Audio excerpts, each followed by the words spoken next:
யோக ஞான சித்தர் ஓம் ஸ்ரீ ராஜயோக குரு சரணம்.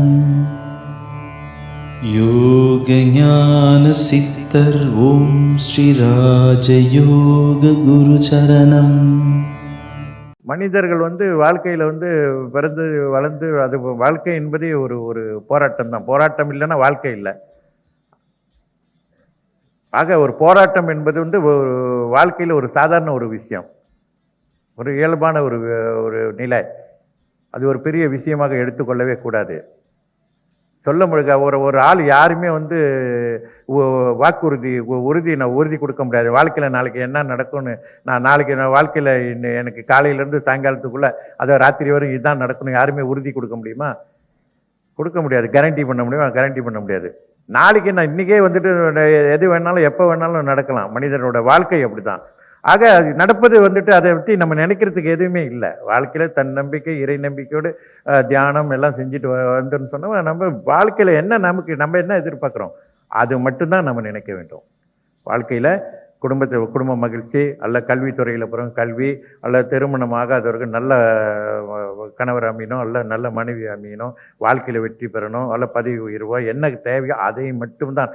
ஆன்மீகத்தில் நல்ல முன்னேற்றம் பெறணும், ஞானம் பெறணும், இந்த மாதிரி நல்ல சிந்தனைகளை தவிர இந்த போராட்டங்களை பற்றி அதை பற்றியே நம்ம போதை பண்ணவே வேண்டாம். நம்ம நல்லா ஸ்ட்ராங் ஆக்கிக்கிட்டோம்னு சொன்னால் எதையும் நம்மளை எந்த ஒரு பிரச்சனையும் நம்ம பலகீனப்படுத்த முடியாது. நம்ம எப்பொழுதுமே துணிச்சலோடு இருக்க வேண்டும். ஆக இதெல்லாம் எப்பொழுதுமே மக்கள்கிட்ட சொல்கிறேன். ஆனால் சிலர் என்ன செய்கிறாங்க, ஒரு சின்ன விஷயம்லாம் அப்படியே தோண்டு போயிடுவாங்க.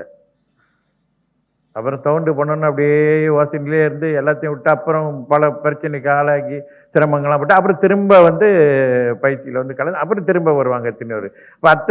இப்போ ஒரு 5 வருடம் சென்று வராங்கன்னா அந்த 5 வருட வாழ்க்கை வீணாக போச்சு. என்ன 5 வருட வாழ்க்கையில் என்ன வீணாச்சு? அவங்க நினைத்த விஷயங்கள் எதையுமே அவங்க நிறைவேற்றி கொள்ள முடியாத போயிடுச்சு. ஏன்னா காரணம் ஏதோ ஒரு சில விஷயத்தை வைத்துக்கொண்டு அவங்க தன்னம்பிக்கை இழந்தது தான் முக்கிய காரணம். அது மாதிரி இழக்கக்கூடாது. ஏன்னு கேட்டால் யோக சக்தி பெற்றவர்கள் நிச்சயமாக வாழ்க்கையில் நாம் சிறப்பாக வாழ முடியும், வாழ்ந்து தான் ஆக வேண்டும் அப்படின்னு ஒரு நிலை இருக்குது. முன்கூட்டியே நமக்கு அந்த மாதிரி நிலை இருக்குது அப்படின்றது அது குரு அந்த உறுதியை கொடுக்கின்றேன். அந்த மாதிரி இருக்குது அப்படின்ற. ஆக நம்ம முயற்சி செய்தால் வெற்றி பெறலாம். ஞானம் பெறுவது என்பது தான் கடினம். யோக ஞான சித்தர் ஓம் ஸ்ரீ ராஜயோக குரு சரணம். யோக ஞான சித்தர் ஓம் ஸ்ரீ ராஜயோக குரு சரணம்.